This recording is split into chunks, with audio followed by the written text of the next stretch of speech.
Hello friends, welcome back self education crash course की ओर से मेरा आपको नमस्कार। आज के इस वीडियो में हम अप्रैल मंथ के 2022 के कुछ करंट अफेयर पढ़ेंगे जो आपके आने वाले एग्ज़ाम जैसे कि आपका ग्रुप डी एग्ज़ाम हुआ और आपका एनटीपीसी का सीबीटी 2 एग्ज़ाम हुआ या फिर आपका जैसे कि ले लीजिए आपका स्टेट के पीएससी जैसे कि एमपी यूपी छत्तीसगढ़, यानी किसी भी स्टेट के पीएससी करंट अफेयर होता है और आपके एग्ज़ाम में काफ़ी हेल्पफुल साबित होगा। तो चलिए स्टार्ट करते हैं आज के इस सेशन को। एंड पहले क्वेश्चन से, जैसे कि निम्न में से किस राज्य की पुलिस के साथ भारतीय सेना ने सुरक्षा कवच 2 अभ्यास किया है? तो किस राज्य की पुलिस के साथ किया है भारतीय सेना ने सुरक्षा कवच? तो आपके ऑप्शन है आसाम, महाराष्ट्र, मध्य प्रदेश या राजस्थान। तो सुरक्षा कवच जो अभ्यास है किस राज्य की पुलिस ने भारतीय सेना के साथ किया है? तो हमारा जो इसका राइट आंसर वो है बी। किसके साथ किया? तो उन्होंने जो किया महाराष्ट्र के साथ किया है। बात करते हैं अगले प्रश्न की तरफ। हाल ही में शहीद दिवस किस दिन मनाया गई है? तो शहीद दिवस कौन से दिन मनाया गया? आपके ऑप्शन है 21 मार्च, 22 मार्च, 23 मार्च या 26 मार्च। जो हाल ही में जो शहीद दिवस में जो मनाया गया है वो कब मनाया गया? तो हमारा जो इसका राइट आंसर वो कब है? 23 मार्च। तो 23 मार्च को हम कौन सा दिवस मनाते हैं? तो 23 मार्च को हम शहीद दिवस के रूप में इसको मनाते हैं। बात करते हैं अगले प्रश्न की तरफ। विश्व मौसम विज्ञान दिवस वर्ल्ड मीटियोलॉजिकल डे हर वर्ष किस दिन मनाया जाता है? तो किस दिन मनाया जाता है? आपके ऑप्शन है 21 मार्च, 22 मार्च, 23 मार्च या फिर 26 मार्च। तो हमारा जो इसका राइट आंसर वो है 23 मार्च। जो वर्ल्ड जो मीटियोलॉजिकल जो डे है हम किस दिन मनाते हैं? तो हम ये हर वर्ष 23 मार्च को मनाते। तो हमारा राइट आंसर क्या है? 23 मार्च है। बात करते हैं अगले प्रश्न की तरफ। भारतीय नौसेना के किस प्रशिक्षण संस्थान को हाल ही में प्रेसिडेंटल यानी राष्ट्रपति निशान से सम्मानित किया गया है? तो भारतीय नौसेना कौन सा वो प्रशिक्षण संस्थान है? आपके ऑप्शन है INS शिवाजी, INS वलसुरा या INS द्रोणाचार्य या INS विश्वकर्मा, जिसको राष्ट्रपति निशान से सम्मानित किया जाएगा, यानी कि प्रेसिडेंट कलर से सम्मानित करेंगे। यानी कि उसका अब तो हमारे जो राइट आंसर वो है कौन सा है? बी, यानी कि INS वलसुरा। INS वलसुरा को राष्ट्रपति निशान से भी सम्मानित किया जाएगा। बात करते हैं अगले प्रश्न की तरफ। हाल ही में यानी वर्ल्ड एयर क्वालिटी रिपोर्ट के अनुसार विश्व का सबसे प्रदूषित देश कौन सा है? तो विश्व का कौन सा देश है जो सबसे प्रदूषित देश है? ऑप्शन है आपका भारत, पाकिस्तान, बांग्लादेश या नाइजीरिया। तो वर्ल्ड एयर जो क्वालिटी रिपोर्ट के अनुसार अगर हम देखेंगे तो विश्व का जो सबसे प्रदूषित देश है वो कौन सा है? वो है बांग्लादेश। बांग्लादेश को मोस्ट यानी एयर पॉल्यूशन देश के रूप में घोषित किया गया है। हाल ही में प्रधानमंत्री नरेंद्र मोदी ने शहीद दिवस के अवसर पर किस शहर के विक्टोरिया मेमोरियल हॉल में विप्लवी भारत गैलरी का उद्घाटन किया है? तो उन्होंने किस शहर में किया है? तो आपके ऑप्शन है मुंबई, दुर्गापुर, कोलकाता या अगरतला। तो प्रधानमंत्री नरेंद्र मोदी जी ने शहीद दिवस के अवसर पर किस शहर में विक्टोरिया मेमोरियल हॉल में विप्लवी यानी भारत गैलरी का उन्होंने उद्घाटन किया है? तो इसका जो हमारा राइट आंसर वो है सी, यानी कोलकाता। तो कोलकाता में प्रधानमंत्री मोदी जी ने ये इसका उद्घाटन किया है विप्लवी भारत गैलरी का। ठीक है। अंतर्राष्ट्रीय वन दिवस जो हाल ही में किस दिन मनाया गया है?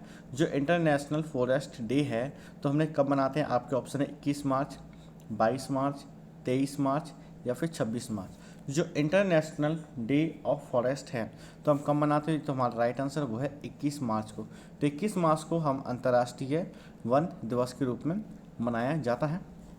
जैसे कि आप अगले प्रश्न है, किस देश ने हाल ही में यूक्रेन को 55 मीट्रिक टन की मानवीय सहायता भेजी है? तो किस देश ने भेजी है यूक्रेन को? आपके ऑप्शन है जापान, चीन, दक्षिण कोरिया या फिर फ्रांस। तो किस देश ने हाल ही में यूक्रेन को 55 मीट्रिक टन मानवीय सहायता भेजी है? तो हमारा जो इसका राइट आंसर है वो कौन है? फ्रांस ने। किसने भेजी है? तो ये फ्रांस ने भेजी है। हाल ही में भारत ने पहली बार एक वित्तीय वर्ष में कितने अरब डॉलर का माल निर्यात लक्ष्य हासिल किया है? तो निर्यात मतलब कि एक्सपोर्ट का जो हमारा जो एक लक्ष्य है, यानी कि हमारे एक टारगेट है, उसको हमने अचीव किया है। तो आपका ऑप्शन है 100 billion dollar, 200 billion dollar, 300 billion dollar या फिर 400 बिलियन डॉलर। तो भारत ने जो पहली बार फर्स्ट टाइम में एक फाइनेंशियल ईयर में 1 अरब डॉलर का माल को निर्यात किया, यानी कि एक्सपोर्ट जो करने का जो लक्ष्य है, जो टारगेट है, उसको क्रॉस किया। तो आपका जो राइट आंसर वो है 400 बिलियन डॉलर का जो हमारा जो टारगेट था वो हमने 400 अरब डॉलर का वो हमने पार कर लिया है। बात करते हैं अगले प्रश्न की तरफ। हाल ही में नीति आयोग द्वारा जारी निर्यात तैयारी सूचकांक एक्सपोर्ट प्रिपेयर्डनेस इंडेक्स 2021 में सबसे ऊपर निम्न में से कौन सा राज्य है? तो कौन सा स्टेट है जो सबसे टॉप पे है? आपके ऑप्शन है तमिलनाडु, महाराष्ट्र, गुजरात या कर्नाटका। यानी एक्सपोर्ट प्रिपेयर्डनेस इंडेक्स 2021 में कौन सा राज्य है जो सबसे ऊपर है, उच्च श्रेणी में है? तो हमारा जो इसका राइट आंसर वो है कौन सा है? गुजरात। तो गुजरात जो है वो एक्सपोर्ट यानी कि जो माल सबसे ज़्यादा निकलता है वो कहाँ से निकलता है? गुजरात से निकलता है। संयुक्त राष्ट्र हर साल किस दिन को नज़रबंद और लापता स्टाफ सदस्यों के साथ अंतर्राष्ट्रीय एकजुटता दिवस यानी international day of solidarity with detained and missing staff members मनाता है? कब मनाता है? आपके ऑप्शन है 21 मार्च, 22 मार्च, 24 मार्च या 25 मार्च। जो international day of solidarity with detained and missing staff member जो मनाता है संयुक्त राष्ट्र, तो वो किस दिन मनाता है? तो हमारा जो इसका राइट आंसर वो है 25 मार्च। 25 मार्च को जो स्टाफ मिसिंग हो जाता है या लापता हो जाता है तो उसकी उनकी याद में ये अंतर्राष्ट्रीय एकजुटता दिवस के रूप में 25 मार्च को मनाया जाता है। ठीक।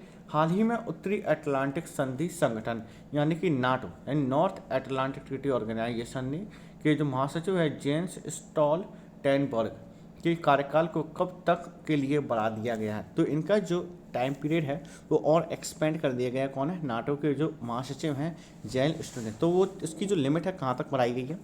आपका ऑप्शन 30 सितंबर 2023, 31 मार्च 2023 या 30 जून 2023 या 30 अगस्त 2023। तो हमारा जो इसका राइट आंसर वो कौन सा है? 30 सितंबर 2023 को जो जेंस स्टोल्टेनबर्ग यानी नाटो के जो महासचिव हैं इनका जो कार्यकाल है वो बढ़ा दिया गया है। हाल ही में भारत में किस बैंक द्वारा स्मार्ट हब व्यापार कार्यक्रम और ऑटो फर्स्ट ऐप को लॉन्च करने की घोषणा की गई है? किस बैंक के द्वारा की गई है? आपके ऑप्शन है SBI, RBI, UBI या फिर HDFC बैंक के द्वारा। तो हमारा जो प्रश्न है इसका जो हमारा राइट आंसर वो क्या है? HDFC बैंक के द्वारा। जो भारत में किस बैंक के द्वारा स्मार्ट हब व्यापार कार्यक्रम और ऑटो फर्स्ट ऐप को लॉन्च किया गया? तो हमारा इसका जो राइट आंसर वो है हमारा HDFC बैंक के द्वारा। निम्न में से किस बैंक ने कॉरपोरेट ग्राहकों के लिए अपने ग्रीन डिपॉजिट प्रोग्राम को लॉन्च करने की घोषणा की है? किस बैंक ने की है? आपके ऑप्शन है HSBC bank, HDFC bank, DBS bank India या city bank.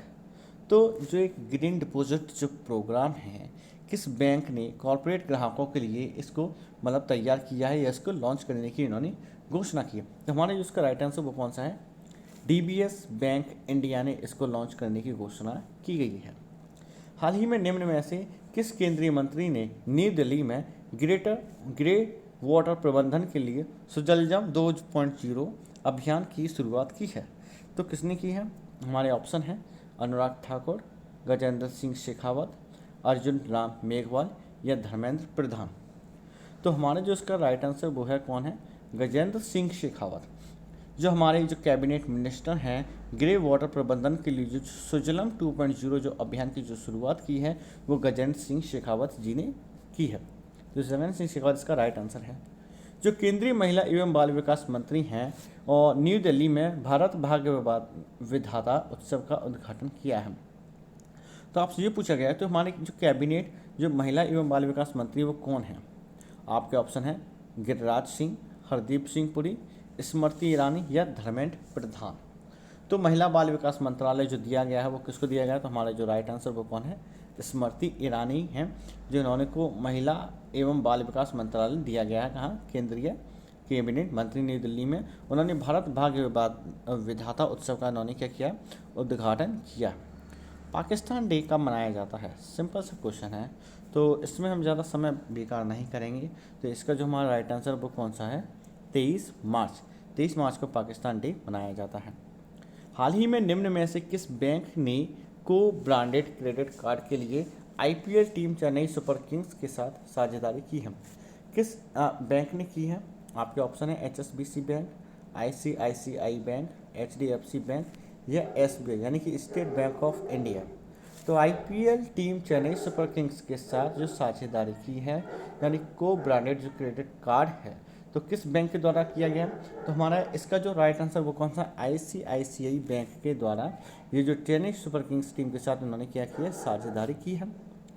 World happiness report 2022 में निम्न में से कुल कितने देशों को शामिल किया गया था? तो कितने देशों को शामिल किया गया था? हमारे ऑप्शन है 126, 130, 140 या फिर हमारे 140। तो वर्ल्ड हैप्पीनेस रिपोर्ट 2022 में कुल कितने देशों को शामिल किया गया है? तो हमारे इसका जो राइट आंसर है वो 146, यानी कि 40 देशों को इसमें शामिल किया गया है। तो इसमें कितने देशों को शामिल किया गया? तो हमारे इसमें जो 146 कंट्रीज हैं तो इसको इसमें शामिल किया गया है। निम्न में से किसने UPI light on device wallet launch किया है? तो UPI जो लाइट वॉलेट जो लॉन्च किया है तो किसने लॉन्च किया है UPI? ठीक है, आपके ऑप्शन है RBI, national payment corporation of India यानी NPCI, central bank of India यानी कि CBI या फिर यूनियन बैंक ऑफ इंडिया यानी कि UBI। जो UPI light on device wallet जो लॉन्च किया है तो हमारे जो उसका राइट आंसर वो है NPCI यानी कि national payment corporation of India ने इसको लॉन्च किया है। हाल ही में मिस वर्ल्ड 2021 का खिताब जीतने वाली कैरोलिना ब्लास्का किस देश की हैं? तो कौन सी देश की हैं? आपके ऑप्शन है हंगरी, पोलैंड, आयरलैंड या नीदरलैंड। तो जो मिस वर्ल्ड 2021 का जो खिताब जीतने वाली कैरोलिना ब्लावस्का है तो ये कौन सी देश की है? तो हमारा जो राइट आंसर वो कौन सा? पोलैंड। तो ये किस देश से संबंधित है? तो ये पोलैंड की निवासी हैं। वर्ल्ड हैप्पीनेस रिपोर्ट किस देश को पहले स्थान पर हासिल हुआ है? तो कौन सा देश है जो पहले पोजीशन पर टिका हुआ है? आपका ऑप्शन है आयरलैंड, फिनलैंड, नॉर्वे या पुर्तगाल। तो कौन सा देश है जिसको इसमें पहली पोजीशन दी गई है? तो इसका जो हमारा राइट आंसर है वो कौन सा है? आयरलैंड। आयरलैंड जो है इसमें जो कौन सी पोजीशन वर्ल्ड हैप्पीनेस में पहले स्थान पर टिका हुआ है। तो जैसे आयरलैंड नहीं, इसका जो हमारा राइट आंसर है, सॉरी, इसका हमारा राइट आंसर होगा फिनलैंड। फिनलैंड को इसमें कौन सी पोजीशन दी गई है? पहली पोजीशन दी गई है। बात करते हैं अगले प्रश्न की तरफ। भारत ने वर्ष 2021 में अपनी संचयी स्थापित क्षमता में रिकॉर्ड कितने गीगावाट का ऊर्जा की वृद्धि की है? कितने गीगावाट ऊर्जा की वृद्धि की है? आपके ऑप्शन है 5 गीगावाट, 10 गीगावाट, 15 गीगावाट या 20 गीगावाट। तो भारत ने जो है वर्ष 2021 में अपने संचयी स्थापित क्षमता में रिकॉर्ड कितने गीगावाट में ऊर्जा की वृद्धि की है? तो इसका जो हमारा राइट आंसर वो कौन सा होगा? 10 गीगावाट की उन्होंने क्या की है? इंक्रीमेंट किया है। हाल ही में ऑस्ट्रेलिया के किस खिलाड़ी ने टेस्ट क्रिकेट के इतिहास में सबसे तेज 8000 रन बनाने वाला खिलाड़ी बन गया है? तो हमारा कौन है? आपके ऑप्शन है Steve Smith, David Warner, Travis head या उस्मान ख्वाजा। तो हमारा जो इसका राइट आंसर वो कौन सा है? Steve Smith. स्टीव स्मिथ वो बल्लेबाज है जो 8000 रन बनाने वाले खिलाड़ी बन गए हैं, वो भी टेस्ट मैच में। ठीक है। हाल ही में एन बीरेन सिंह ने अपने दूसरे कार्यकाल के लिए निम्न में से किस राज्य के मुख्यमंत्री पद की शपथ ली है? एन बीरेन सिंह जिन्होंने अभी हाल इलेक्शन जीता, उन्होंने इलेक्शन के साथ साथ उन्होंने CM पद की भी शपथ ली है। तो आपको ये बताना है कि एन बीरेन सिंह भारत के कौन से राज्य के चीफ मिनिस्टर हैं? ऑप्शन है उत्तराखंड, पंजाब, मणिपुर या UP। तो हमारा इसका जो राइट आंसर है तो ये कौन है? एन बीरेन सिंह। एन बीरेन सिंह जिन्होंने अभी हाल ही में शपथ ली है, जो कहाँ किस राज्य के लिए? इन्होंने उत्तराखंड की शपथ ली है। और पंजाब में भगवंत मान जैसे इलेक्शन हुए हैं और UP में भी इलेक्शन हुए हैं, यहाँ के कौन है? यहाँ के योगी आदित्यनाथ हैं। ठीक, बात करते हैं अगले प्रश्न की तरफ। एन बीरेन सिंह कहाँ के? सॉरी, इसका जो राइट आंसर वो है हमारा मणिपुर। तो मणिपुर के हैं। अंतर्राष्ट्रीय थिएटर दिवस जो मनाया जाता है कब मनाया जाता है? आपका ऑप्शन है 24 मार्च, 25 मार्च, 26 मार्च या 27 मार्च। तो इंटरनेशनल जो थिएटर डे है किस दिन मनाया जाता है? तो हमारा इसका जो राइट आंसर वो है हमारा 27 मार्च को अंतर्राष्ट्रीय थिएटर दिवस मनाया जाता है। विश्व गौरैया दिवस हर वर्ष किस दिन मनाया जाता है? आपके ऑप्शन है 21 मार्च, 22 मार्च, 20 मार्च या 23 मार्च। तो हमारे इसका जो राइट आंसर वो है 20 मार्च। तो और जो वर्ल्ड स्पैरो डे है हम 20 मार्च को मनाते हैं। तो फ्रेंड्स, आपको ये सेशन कैसा लगा अपनी राय कमेंट बॉक्स में ज़रूर दें और इस वीडियो को लाइक करें, चैनल को सब्सक्राइब करें एंड जय हिंद।